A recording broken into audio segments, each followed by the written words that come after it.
मक्याच्या बियांपासून आता बाबासाहेबांची प्रतिमा साकारण्यात आली आहे।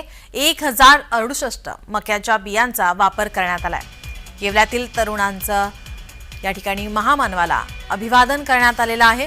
1068 मक्याच्या बियांचा वापर करत या ठिकाणी बाबासाहेब आंबेडकर यांची प्रतिमा रेखाटण्यात आलेली आहे। महामानवाला एक वेगळ्या पद्धतीने या ठिकाणी अभिवादन करण्यात येत आहे।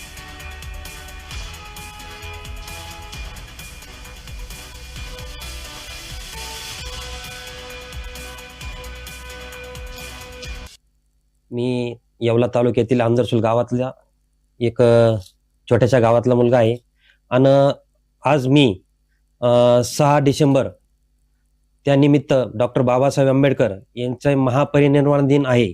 त्यानिमित्त मी एक माझ्या मनात एक संकल्प आली का आपण बाबासाहेबांचा 68वा महापरिनिर्वाण दिन आहे, त्यानिमित्त आपण काय करू शकतो।